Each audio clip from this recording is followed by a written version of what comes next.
I'd like to take us back to 2 years ago.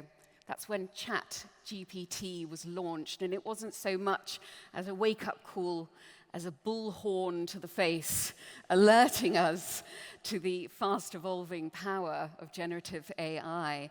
And it's been 2 years of delight and fear and a lot of hype. And Gartner's hype cycle peaked for me when Lynx, you know, the people that make that sort of deodorant body spray, launched Lynx AI. It was powered with 40 teraflops of intelligence-informed scent. Well, I don't know about you, but I would have settled for just an average amount of intelligence amongst the teenage boys that generally buy that product. And there were toothbrushes coming onto the market that claimed, through the power of AI, to have memorized the inside of your mouth for better cleaning. And a sex toy that had, through the power of AI, memorized the inside, well, let's just leave that there, shall we? Now, while all this was going on with generative AI, a completely other story was developing with small language models and single-purpose AI, if you will.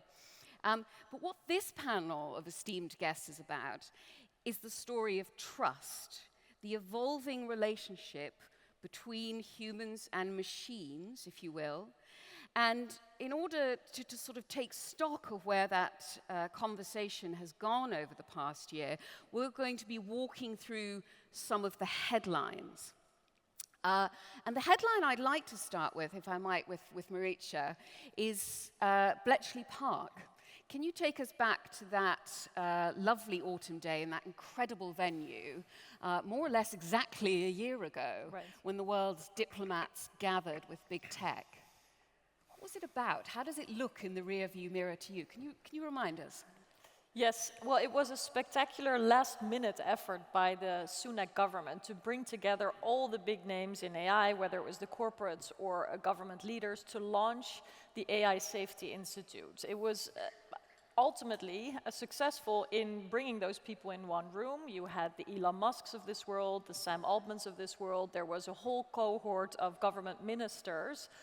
And then the question was, what are we going to do? So the deliverable, as governments like to declare success after such gatherings, was the launch of the AI Safety Institute. The US immediately announced its AI Safety Institute there, and more would follow. What is interesting is, of course, this strong focus on safety, while there are many other aspects of AI, such as the impact on civil liberties, the impact on democracy and the ability to govern, or on crime, that could have been in view, but there was a clear focus on safety, national security issues, existential risk even, a very strong influence from the existential threat thinkers on this Bletchley Park summit. And if we look at where we are today, a lot of activities have been developed to assess the models of the big AI companies, also by this UK AI Institute. Looking back, I think the big question now is, with the new government, is there going to be legislation? This whole Bletchley Park initiative was, aside from regulation, and also very much informed by the interest of the UK government to put this country on the map as being open for innovation, wishing to attract AI companies. And so that could potentially be a tension. You know, do you want to just open the doors and say there will not be many restrictions to doing business in our country? Or do you want to say we see many harms and challenges coming from this rapid evolution of AI, and we need to have binding rules to make sure that this technology takes its proper place within a democratic society? And 1 year later, those questions have not all been answered. Absolutely, they are still wide open. I couldn't agree more. Philip, do you think what they set out to do in Bletchley, has it worked? Do you feel we have mitigated the threats? Is the world a bit safer now because of Bletchley and then what followed at Seoul and what will follow through in Paris soon? I think Bletchley got the ball rolling. Every summit needs an announcement. It was interesting that China was there. That was a genuine first. And it catapulted the discussion, which up till that point had been about existential risk, quite a fringe discussion, into the spotlight. And many at the time felt that the UK government deciding to focus the summit on existential risk was actually quite an unusual thing to do. I think it was quite an unusual thing to do because people were saying, well, this is science fiction. And on one level it is, probably, but on the other level it is good to ventilate those issues. And I think what we've decided to do with our panel here is to sort of compress the discussion about that bit right at the beginning and then dive into the detail of it. And I think it's quite difficult to know how to approach this because how scared should people actually be? Is this a red herring? And Nick Bostrom wrote a fantastic book some years ago called Superintelligence, which was very sort of doomer-ish.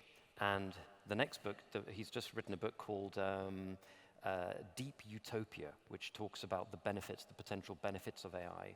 And he has a passage in that book which I think encapsulates the size and the magnitude of the problem that we're dealing with, because these are the most difficult questions. And I think it would be interesting just to sort of quote that passage, because it gives you a handle on what we're sort of dealing with here.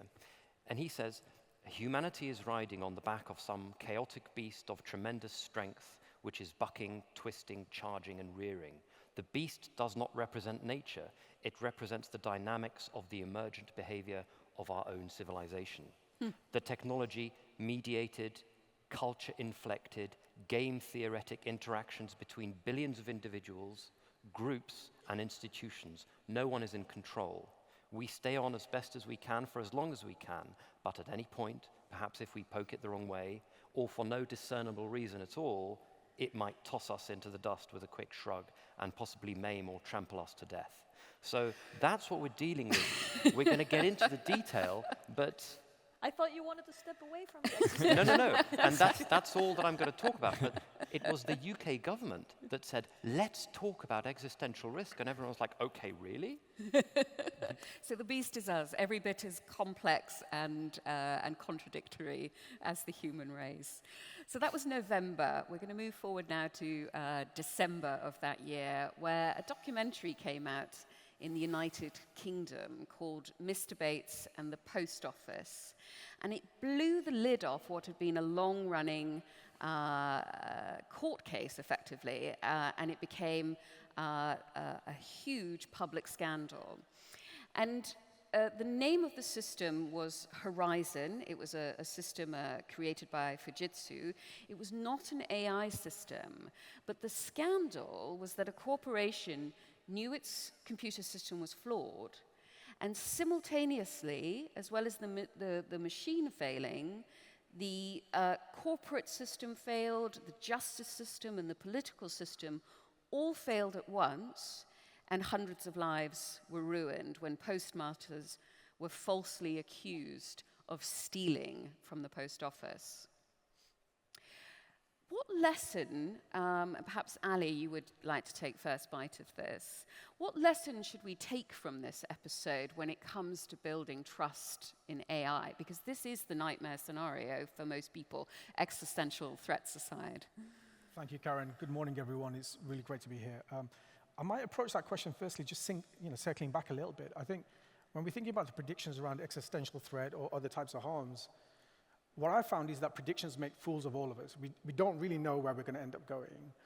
And often we'll fixate on the far-term horizon and say, here are the issues that will happen and we must defend against. But actually, a lesson from my previous career when I was in regulation at the ICO, I don't speak for the ICO now, just to be clear, but when I was there was that it didn't actually matter how mature AI was or how much it had penetrated UK economy or society or what was happening. What was important was that we had some measures against which we were judging conduct. So for example, if you were using personal data, it was really important that you were upholding the values of and laws and regulations that would ascribe to that use. And I think to bring that back to the point that you're asking, I think it's really important that we do take stock for a second and ask ourselves, what norms are we setting? And are we setting the right norms? And linked to those norms, are we setting the right laws? Are we setting the right guidelines? Are we setting the right benchmarks and frameworks and standards in place to allow us to get to the future we want rather than only fixating on existential risks when there are more near-term harms. Now, we should focus on what happens when AGI comes and what that might mean. But at the same time, a lot of the bias, discrimination, the uncertainty in the systems, the unreliability in systems, the impact that has on citizens, on impacted user groups, as well as corporations and their investments and their shareholders and stakeholders, all of those issues have to be grounded in a framework that we can really navigate with. Now, take the example that you're given. Again, it's not AI. I'm not an expert in what happened with that. But I think there's a lesson there around what does it take to achieve trust. And I think trust is linked to being trustworthy. Baroness Honora Neal has written extensively on this, right? Trustworthiness is the thing that you have to have in place to build trust. And trustworthiness needs to be broken down into a certain set of characteristics that you're able to confidently describe and be transparent about. And I think the question we can ask ourselves is, was that happening in the issue that you described? And there was lots of issues around what happened with the post office, lots. But one, I think, was that there was over-reliance in technology, an overconfidence that technology, once it's in place, is guaranteed to work the way that we expect it to work. Mm-hmm. And we've heard about the failures around that sort of position. But I think when we think about AI, we're dealing with an inherently unstable technology. By design, it's designed, the creative potential of this technology, the probabilistic nature of this technology might mean that in certain contexts, you can't have that reliance. That doesn't mean you should have an inherent fear of it. Within certain contexts, that's exactly what we want. I was in a media conference in Germany a couple of weeks ago. The creative potential of generative AI is exactly what was needed for certain use cases. But for others, where the stakes are so high, where people's livelihoods are going to be impacted, it becomes really important to understand those limitations around the technology and how do you keep checking those. And I think what we often forget is that it's not only the first time we deploy this technology, how we keep monitoring this and really thinking about what it will mean to judge its effectiveness over time, I think is something that we have to build in. Yeah. But I'll pause there and take And Kai, we'll come back to the EU Act later in this story, but as things stand today in the sort of the way norms, principles, and regulation are evolving, do you think that integration of machine and human systems is happening on the ground with the kind of clients that Ali serves with Accenture? Yeah. So maybe I want to complement a little bit the post office case with a case that played a really huge role in our negotiations in Brussels. It's actually coming from the Netherlands, a child benefit scandal, which was, I think, one of the political drivers in the negotiations that forced us also as Conservative Party to really rethink a little bit the risk profiles that nowadays technologies bring with them. And here I really want to say technologies, as it was being said before, because also similar to the post office case with the child benefit scandal, it was not really a sole AI system. It was a really complex mix of machine learning that was collecting the data, then a simple Excel table, and so on and so on. And you could claim there that the existing laws in the Netherlands, in the European Union per se, are probably already covering this use case. Yeah. Probably similar to the post office, as far as I understood it here. I'm not coming from the UK. Also, this case was already, at least partially, not in line with data protection laws and so on. Now, what we tried with the AI Act, we brought more obligations for the developers of those systems in, like technical documentation, like data governance. We also gave the individual that is being targeted by those systems rights to issue a complaint and so on and so on. All of that could help, but I feel the main problem is a lack of enforcement. And as far as I understood it here in the UK, again, there, as you said, there were a lot of signs that something is going wrong. Many people were aware of it, in the Netherlands also. Yeah. Actually, to my knowledge, a second city in the Netherlands, after 6 months, use the same system again, even though there was already a Lord. scandal. Yeah. So it's really about becoming active as soon as you see something So it's a going human wrong. failure. You put it down to a human failure of exactly. enforcement. But Ali, since I'm going to pick on you slightly because you're really at the coalface working with so many businesses who are developing products in this space. Let's go forward to February, and we saw what was essentially the rollback of the Gemini model. Because you might remember the Gemini model was started to produce ethnically diverse images of Vikings and Nazis, and that's what sort of prompted quite a lot of discussion in the press. There was also the IBM-McDonald's partnership on a bot for their drive-through restaurants in North America, which started handing out hundreds of chicken nuggets and gherkin-flavored McFlurries. And you might say, well, what's wrong with that? It's all quite funny, right? It's quite funny, but these were incredibly expensive products by the best people in the world. This is the good stuff, the expensive stuff. Why do these products get rushed out? Are they really so unstable that the best of the best don't think it's better to take the time? I mean, I'm not sure that they are being rushed out, right? Let's challenge, explore that for a second. I think the question is, what level of confidence can you have around the testing that's been done so that when it's deployed in context, in real-world context, when it meets reality in terms of its use, are you capturing the sorts of issues that might come through? And in the examples that you've given, I think, we can all have a bit of a chuckle when AI is giving you ice cream flavors that are just nonsensical, right? But I think you make a really serious point. Think about the investment that's happened there to try and upskill staff and help them understand how to use this technology, what it means for customers who might be coming along, what does it mean for the technology companies working with the businesses to deploy that, what does it mean for the board who's making the decision about the AI strategy.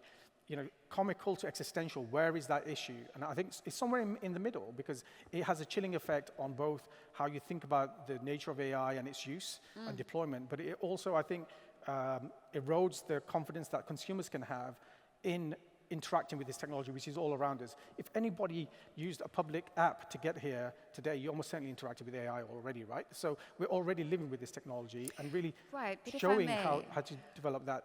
Some stuff has high stakes, some stuff has lower stakes. Like my gherkin-flavored McFlurry is pretty low stakes. I think what the public would ask is the AI looking at my lung scans in a hospital, a diagnostic tool, or my insurance premium, or my job application form? Also, is that a product that's been rushed out?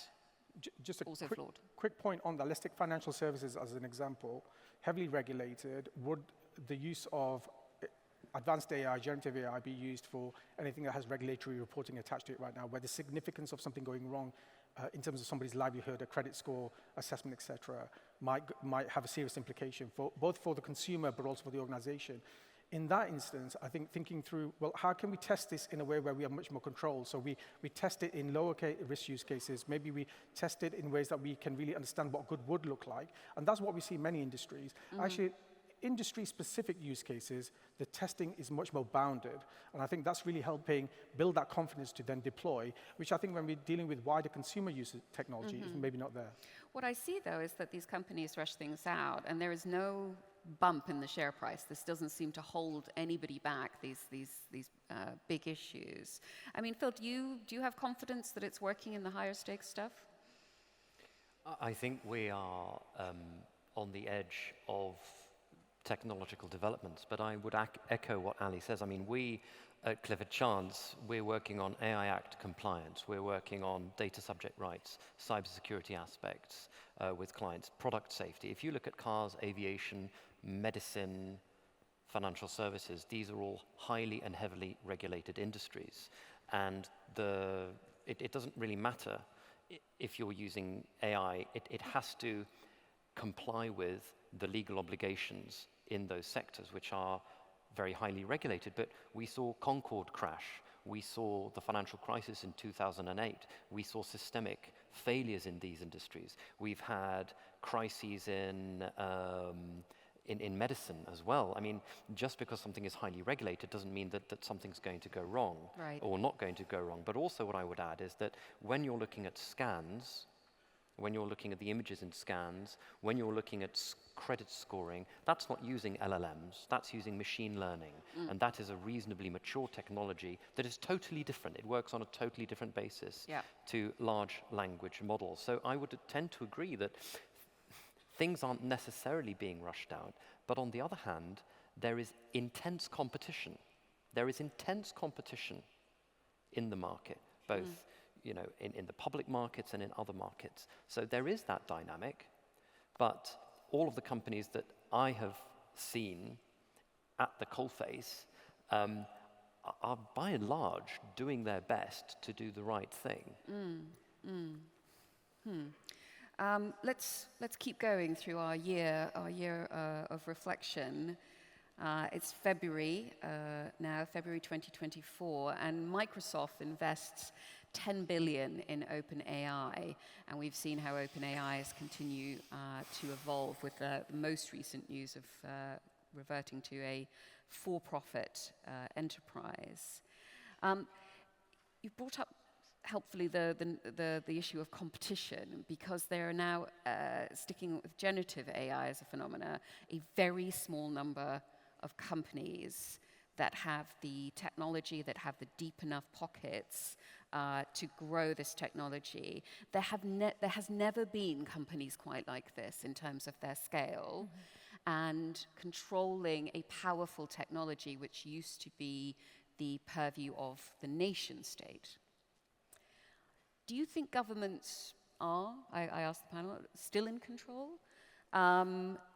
Perhaps I might start with Marietje on that point. You've worked in government, of course. You now work at the Center for, is it human-centric AI? Human-centered. Yeah, yes. Human-centered AI. Are we in control? Not enough. So I think, let me pick up where Philip ended. He says, there's a lot of work within these companies being put in to do the right thing. If we all spend the rest of the day talking about what the right thing is, we will probably come up with very different solutions. These are inherently very political and very consequential decisions that are now being taken more and more by private companies that have a profit objective. This is not criminal, this is how companies work, but with such deep and to some extent unknown impacts on society, other aspects well-known impacts on society, like the discriminatory nature of AI, like the unpredictability where sometimes a good intention, even of a company, to, for example, predict who needs certain insurance for their healthcare, ends up being discriminating vis-a-vis minority populations who have had less trust in the healthcare system, and therefore don't behave the same way as the majority population, and so on and so forth. So, to make a long story short, I think we've touched upon a number of issues here that are important about risk, about who is responsible. But we haven't spoken so much about legitimacy.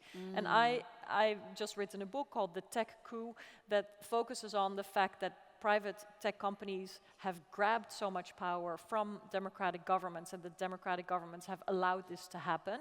And I think the legitimacy issue is really where a lot of these issues come together, that it's not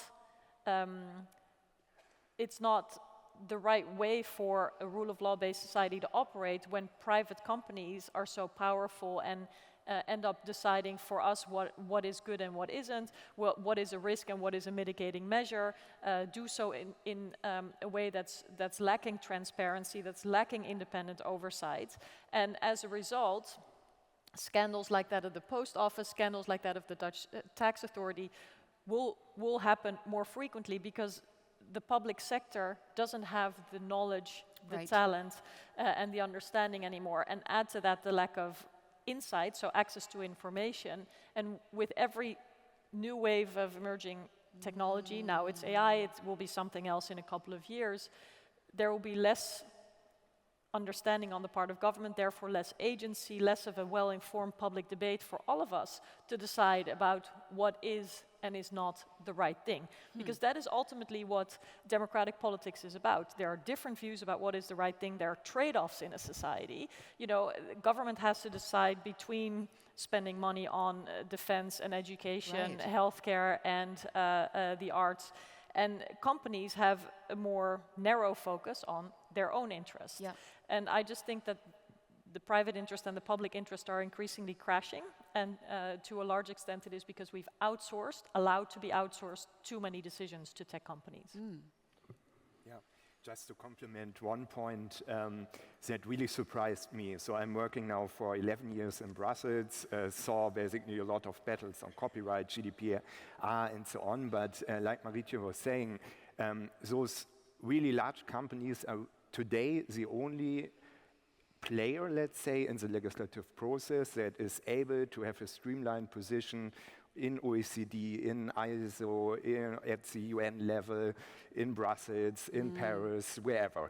And national member states are not able to compete with that power anymore. So for example, my home country, Germany, one of the more powerful countries in the European Union, is not able to do that. We didn't have a streamlined position in OECD AI discussions, and so on and so on. So there's really an imbalance, let's say, of legislative power.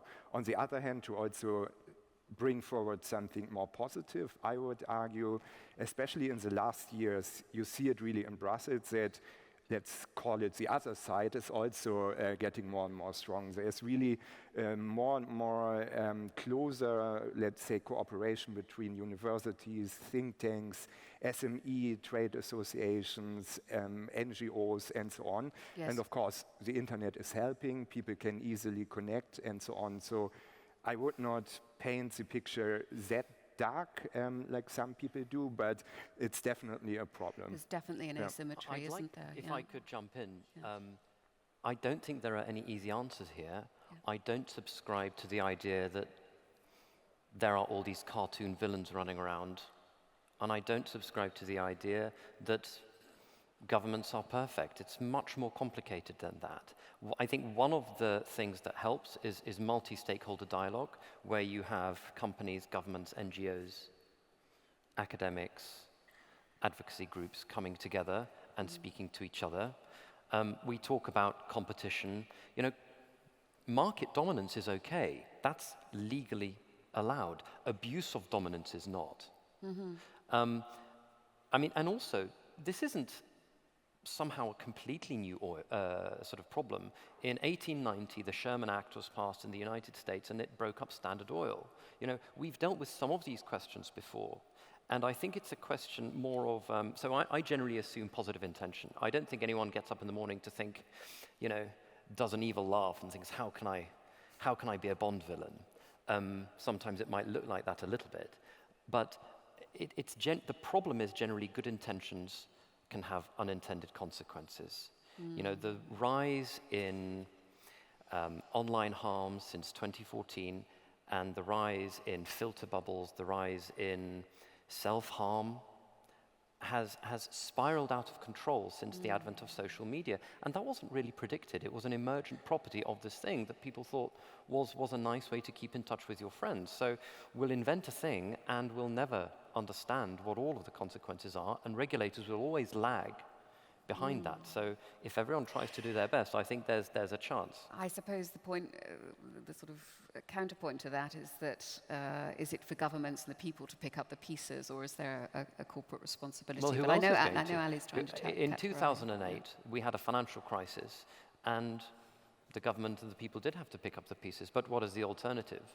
You know, there is the so-called the stability of the graveyard, where there is very little innovation. And these are pictures painted in bright colors, but it's so much more complicated than that. Ali, is there any moderating force on these companies other than governments? I kind of want to say something else first, and then I'll come to that. Yeah. I think under your question is something else, which is, let's all take our corporate badges off for a second in this room, or our public sector badges off. As citizens, what do we want? We live in democratic societies, we don't always get the political leadership that we want or the flavor of the party that we want, but that's what we've accepted as a social covenant, that we will live in an environment where we will have a different mechanism to elect government officials or will elect other public bodies, we'll have some say, we'll have some agency in our future. And I think fundamentally what the question is alluding to is, should there still be say from regulators, from governments, from civil society in the development and use of this technology? And the answer is absolutely. So I think what we need is really strong governance. But what we want is strong governance that is also effective, can work in practice, can deal with the vagaries of the technology, the pace of its development, the wider sort of social forces and economic forces. How do we deal with that? I think that's one of the key things. And just to ground that into a more practical point, I think one of the great things that we have seen over the last year is that with the AI Safety Institute, as an example, a full disclosure, Accenture has just been selected to support the AI office with the development of a code of conduct around frontier models. With some of the work that's going on around standards development by NIST, et cetera, is we're moving from this being the purview of private sector companies developing baselines for how to assess what is good or what is harmful into a much more multi-stakeholder understanding of what is acceptable or not acceptable. I think that's what we need to push towards. How do we have standards that work with the pace of development of this technology? I think that's the key test for us of the next year or two.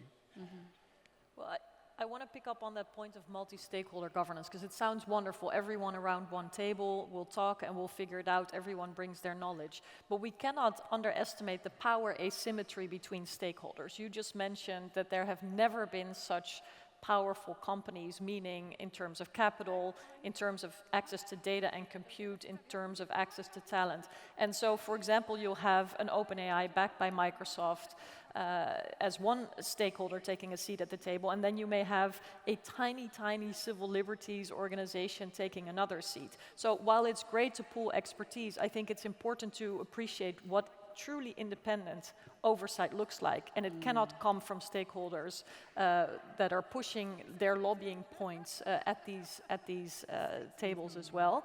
So sure, we can benefit from everybody's knowledge, but if you actually want checks and balances, you also have to be clear about where it is not up to companies to decide what is good and is bad and what regulation looks like. Right. Well, that segues us nicely into what happened in July in our look back, which was the EU's AI Act, which was the first major market with a legally binding regulatory framework.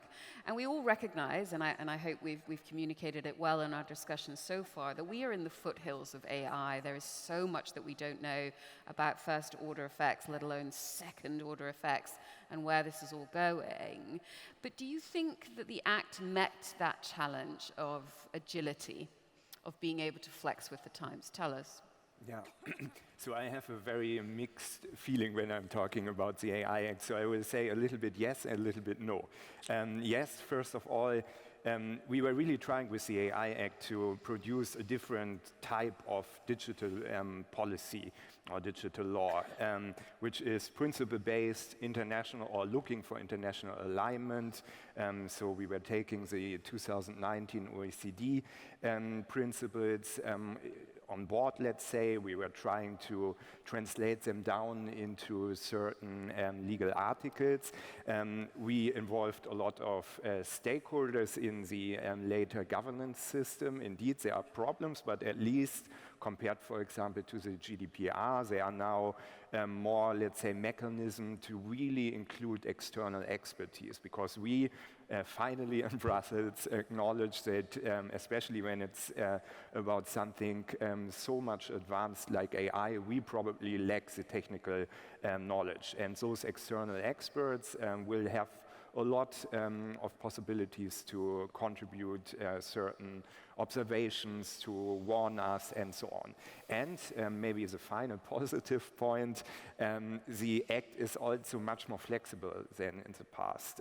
Again, the GDPR was kind of a closed-up law, and others even more.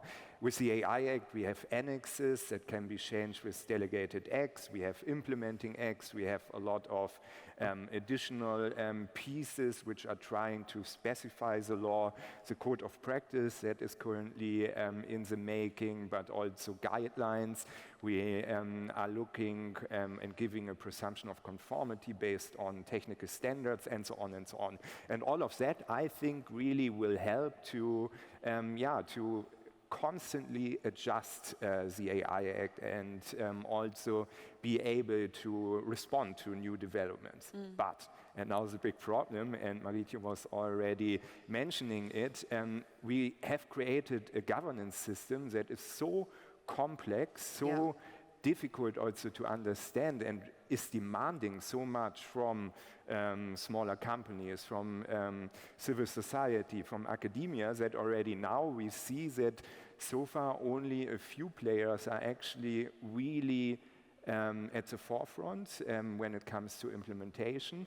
And maybe we kind of repeated this old problem that we created a law that is having or resulting in so high compliance costs that it's creating competitive disadvantage for smaller companies. And in my opinion, last point, there are huge conceptual problems with the AI Act. It's a product safety legislation that is working for a simple washing machine, for an iron or something like that. But it is completely untested, this type of laws with evolving systems like AI. Especially, it's normally just used for a specific sector, and now it should cover every AI system out there. And no one really has a clue if this is working in the end. So pros and cons. Ali, I bet a lot of your clients have been coming to ask you for advice about implementation. What are you telling them? I mean, mobilize and really move. We're having a lot of discussion around why we should be really focused on strong governance, or why we need to be ethical, why we need to be responsible. But actually, the industry conversation is all about the how.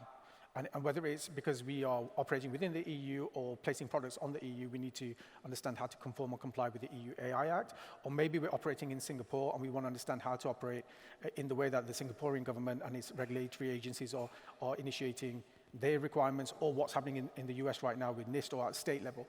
Wherever there is the use of AI and there is a governance question, clients are saying, well, how do we mobilize that? And I think, please ask yourself the question, do you have a responsible AI plan in your organization? We recently did a survey in the UK with leading C-suite companies, and about 45%, just under 50%, said that they saw operationalizing AI was a responsibility. Responsible AI was a priority, that it was a priority for them. And yet, when you then ask how many of you actually mobilized, and it was currently 11%, with a plan for only a further 3% mobilizing over the next 12 months. Now, if you're trying to really become ready for the AI Act, you have to move much quicker. But here's the thing, we also need to make sure that people understand this can move away from a compliance cost story, this is just something I have to do to tick the box, into something that really helps me scale confidently. Because in the same survey that we did, when we looked at companies that had scaled the use of Gen AI, and were really getting that value, 78% had a responsible AI program that was really helping them make decisions faster. It was separating out what was a legal compliance issue, what was an ethical issue, what was a harm, what was a risk. And I think having that clarity of decision making is really important for industry right now, because we will see evolution in the way governance frameworks develop. We will see evolution in what happens with national competent authorities and the way they operationalize the AI Act. But I think if you keep waiting for that clarity to come, I think you'll be disappointed, because it's a constant state of flux. Really being ready to work and act with confidence today in your business is something that can start with the board, right? A lot of the work that we do is helping boards make good decisions. So is your board ready to ask the right questions around these developments?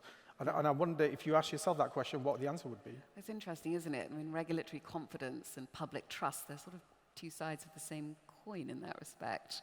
Well, get it right, and you get a great deal of innovation. And I mean, so many surveys on this, but once that 75% of consumers don't want to buy from unethical businesses, right? Like, they might be forced to, maybe they have no choice, but they don't want to. Is that the relationship that you want? I imagine most companies, especially the ones we work with, really want to build a long-term relationship. We also did some work with Stanford, actually. We partnered with Stanford. We did another survey, and what we found was that 98% of companies that had gone on the Gen AI journey, at one point or another, 98% had to pause and stop.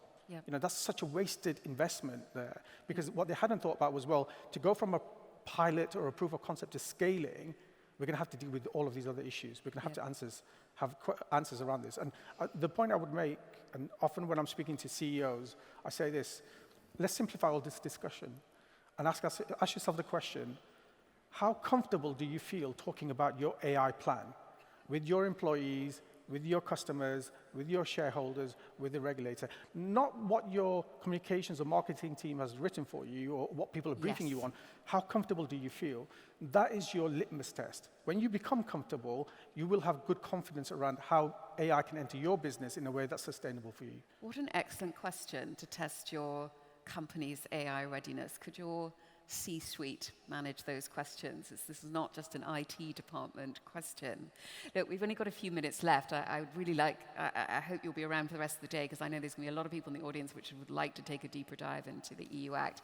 But I'm going to finish up our year just outside the frame by looking forward to the US elections. Now, this year, if you remember, 2/3 of the democratic world were due to go to the polls. And there was a great deal of fear that we would see disinformation and the plague that has been around previous elections turbocharged by AI. Is that what we saw? Is that what we're going to see more of in this US election? Because, of course, it was when Trump first ran in 2016 that the sort of power of disinformation and other kinds of interference sort of burst onto the scene. How's it actually panned out? Well, it's not very easy to research this phenomenon. On the one hand, there's again this lack of access to information, which makes it very hard to know, how many deceptive generative AI expressions are being created and shared, for example. So there's still a need to have much more access for researchers, for example, to have a better sense of what is going on. In the United States, which I don't think is appreciated enough in Europe, the entire field of disinformation research is under attack. Researchers are being hauled before Congress in hearings, are being sued, and it has really stifled that field because funders are afraid to fund that research. People who are part of a court case are encouraged by their lawyers not to speak while the case is pending, and so there's an enormous hollowing out of research about disinformation in the context of elections, and that in and of itself is a risk. It's important also to look across the world. In India, for example, where the elections have already taken place, disinformation and the use of AI were an issue. It's not necessarily helpful to zoom in on AI only because the context of the social media data-based targeting, so surveillance capitalism model, is still vital to bring that creation of, let's say, a deep fake, or sometimes it's not even a deep fake, it's sort of a cut and paste that we've seen Donald Trump doing, implying that Taylor Swift supports him, which, surprise, surprise, she does not. So sometimes we see the labeling of deceptive expressions or posts online as AI, as not being exactly adequate. The point is that we are still not out of the challenging, out of the woods of the problem of disinformation, and it helps to also look below the surface, because AI does make the targeting of very specific audiences much more effective. And as we know, elections get won on very small percentages. So one of the lessons learned from the 2020 election was, for example, that Spanish speakers in Florida were targeted with very deceptive information. And this audience of voters is obviously not the mainstream. And so it took a while of research to appreciate how that niche in that key swing state had been targeted. And I think some of these elements will only become known afterwards. November has still not happened. There is still a lot that can happen with people like Elon Musk putting their platform and their billions behind one candidate, not shying away from sowing unrest, including in the UK, by implying that there would be some kind of civil war in this country, with a lot of followers willing to actually go along in that narrative, and also the risk of people acting it out. So it's a very volatile time. Yes, extremely where volatile. The combination of tech power, new technologies like AI, and democracy are in new tensions, and the lessons learned are difficult to come by. Absolutely. Our MC is lurking, letting us know that it's time to wrap up. But I asked each member of our panel, I wanted to bring this down to earth at the end. I have some idea of the diversity of this audience and those perspectives that you bring. I asked them to leave you with one ask or one piece of advice 10 looking seconds around each, to if see you if they would. remembered. One line they said I asked them for. Let's move from left to right and wrap this thing up with a takeaway for the audience. Is this left? Okay. Please, kick us off.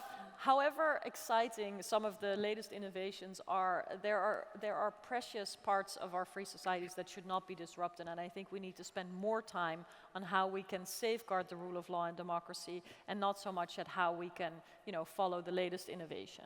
So that's the consumers and the policymakers. Listen up. Yes, so I will focus on the European Union and the AI Act. As I underlined already, there are now a lot of possibilities to engage, to proactively build up certain things. It was also mentioned. I really believe that those companies that are starting now to engage with AI policy requirements and so on will really benefit a lot.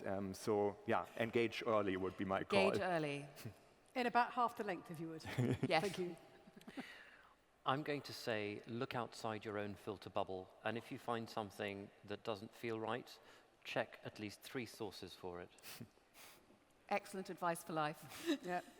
If you're here, you already care about these issues, right? So that's great. You're part of a community. But here's the question. How are you operationalizing the use of AI responsibly, right? Have you really thought about that? And if you haven't thought about how to do it responsible by design, then it must be irresponsible by design. Are you being irresponsible? So I think really moving to making sure that you've got a plan in place for dealing with these issues that come up, because they will keep coming up and they'll get more complicated. I think that's the key thing.